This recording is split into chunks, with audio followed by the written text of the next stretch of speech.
tuned in to the Andrew Lawton Show. But this is not exclusively a British Columbia problem. Many of you may know I live in London, Ontario.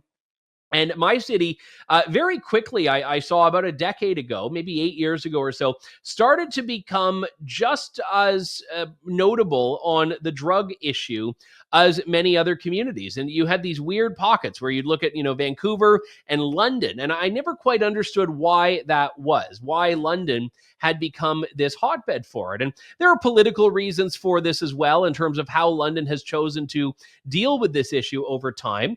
And some of these have come to a bit of a flashpoint in recent months as we've seen the debate wage on. And one of the former advocates for what's called safe supply has become one of its most prominent critics right now.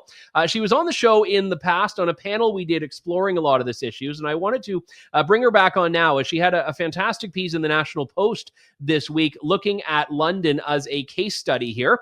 Dr. Sharon Koivu is an addiction medicine physician and joins me now. Dr. Koivu, good to talk to you again. Thanks for coming on today. Thank you very much for having me. So just to start with London here for a moment, because this is my own community, it's my own city, and I've spoken to so many people who have just refused to go to town. They've refused to go to parts of it. They've talked about feeling unsafe. So we have this issue here in the city, and I know that for you, you've seen this very closely over the course of your career. But why has London become so unique in some ways? I think that's a very good question, and it's a somewhat complicated answer, but I'm going to try to give a quick answer. London was a place that had a significant problem with opioid use during what I would refer to as the Purdue-driven opioid crisis, when we had a lot of use with OxyContin. We had a lot of prescribing of opioids. That switched to a drug called hydromorphcontin when OxyContin was taken off the market. When that happened, we had a problem with people injecting hydromorphcontin, which led to problems with a heart valve infection and HIV becoming a problem in London.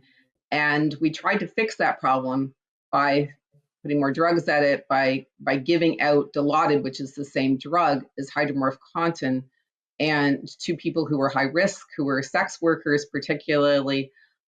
We fixed we really helped the problem we were aiming for, which was to reduce the heart valve infection and HIV.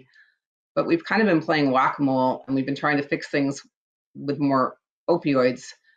And with doing this, we've created more problems. So we now have a program in London that gives out large quantities of opioids that aren't witnessed, refer to it as safe. And I think it's really important to remember prescription opioids got us into the problem we're in. Opioids aren't safe. They are toxic. Illicit fentanyl is toxic. Hydromorphone is toxic. And now we've increased the availability of opioids on the streets of London. And we did it in a way that most people weren't even aware. I was very involved in the town hall meetings on the supervised consumption sites. So people knew that we were going to be having supervised consumption sites. People weren't aware of the sort of giving the safe supply program, where we're giving out large amounts of opioids to people, and really weren't able to understand some of the side effects that they were seeing from that. I think some of them they blamed the supervised injection site on, but by doing that, we've really increased the amount of opioids on the street. We've decreased the price of opioids on the street, and we've essentially flooded London with opioids, which has also led to an increase. As people become addicted to one thing, they seek something stronger. It's kind of driven people to sell their drugs in exchange for fentanyl. It's helped drive the fentanyl crisis. So we particularly have driven that in London, and we can see that London is different. So we have a program that's different, and London's was similar to Ontario for our overdose deaths, our emerge visits, for example. And since the program has started, we've actually gone up and up and up. We are much higher in our overdose deaths than the general population of Ontario, and significantly higher in our emergency department visits, and certainly in what I see in the hospital with infections related to injection drug use, particularly Dilaudid use. So we've created a problem that is worse in London because of what we were trying to fix in the first place. So you raise an important point there, Dr. Koivu, in that there's a knee-jerk reaction and I think a moral argument that often gets made about drugs. But if we want to restrict this just to the science and to the data, we now have 8 years of data on this, and we've seen, as you know, more infections, more patient deaths. We certainly see diversion, and I think some people try to downplay that, but we know it exists.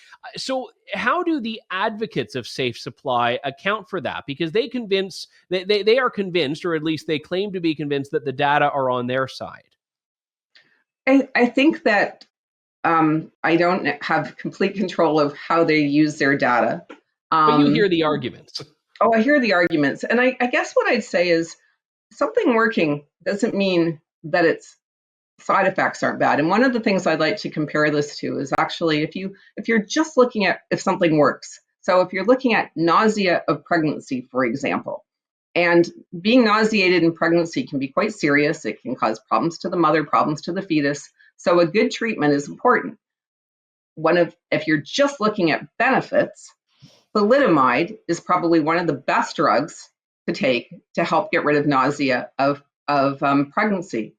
But it has significant side effects to the fetus if it's taken in the first trimester and can cause a decrease in the limbs. So seeing a benefit doesn't mean that the side effects don't outweigh the benefits. So when people are saying they see a benefit, they may be. But I also would say we don't know for sure what the benefits are from. So when we've started this program, we've also got people into primary care. We know primary care is important. Wound care, HIV care, wraparound services, housing first programs. Just engaging in a program increases people's ability to stabilize. And we didn't really look at what part of the program was actually effective. So I'm sure that people are seeing, for some individuals in the program, they feel that they're benefiting, but some of that benefit would have been from the other parts of the program, and they didn't compare it to other programs that are so much safer, like opioid agonist therapy programs, and getting people into on something like buprenorphine. We've briefly lost Dr. Sharon Koivu. We'll work to get her back on the line in just a moment here. It's quite fascinating to me. And, again, I understand the emotionally charged arguments on this. I do. I understand why people are getting very frightened because, again, there's an inherent absurdity to let's give people suffering with drug addiction drugs and, think that that's going to work.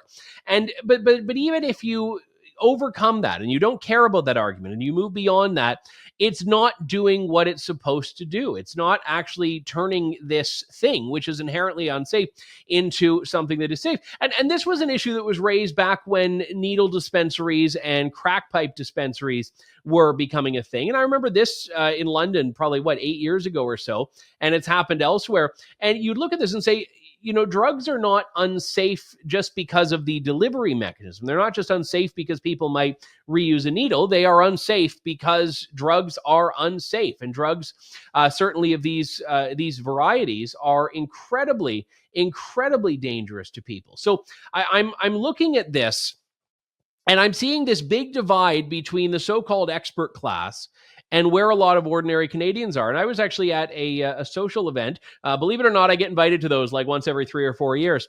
I was at a social event not that long ago, and I was talking to someone very, very anti-conservative. Did not like Polyev, didn't like Danielle Smith, didn't like the right, probably doesn't like me. But anyway, and this person had said, well, the one thing I'll say about Danielle Smith, I love what she's doing on drugs. I love that she's, going to force people into treatment. because this was an issue that transcended the left-right divide. It transcended that. And this was someone who actually found that this was a policy, because again, they're looking in their community and they're seeing what so many others in this country are seeing, and they're wondering why no one's doing anything about it. So when you hear, and I would encourage you to go back and look at my panel discussion that I had on this show with Sharon Koivu and Julian Summers, Dr. Julian Summers, who's a psychologist, and Adam Zivo, the journalist with the National Post. And we talked about this. We talked about it from a number of different angles. And what's notable about Drs. Koivu and Summers is that they were advocates for this. They were not just ideologues. They were advocates for this who saw the data, who saw the research, and then from there realized that, okay, this isn't actually working. This is not doing what we thought it was going to do at best, and at worst, it's making things far worse. So we have to move on in a couple of moments, but we do have Dr. Koivu back on now. So I want to just at least get one or two more questions here before we talk about LNG, which is a far less controversial issue. Dr. Koivu, thank you for reconnecting here. Let me just ask you, as we kind of look at the way forward on this, there are people that, like I said, are against harm reduction in general. The people that would not like supervised injection sites, that wouldn't like needle dispensaries and all of that. Where do you think is the optimal point at the harm reduction that works versus the harm reduction that doesn't? I think, speaking specifically about harm reduction by definition can't harm others. So if it's reducing harm, it's really important that it doesn't harm the community and certainly not other people. So I think we really have to be aware of harm reduction. But I also think when I started in addiction work, we talked about the 4 pillars: prevention, treatment, harm reduction, and enforcement.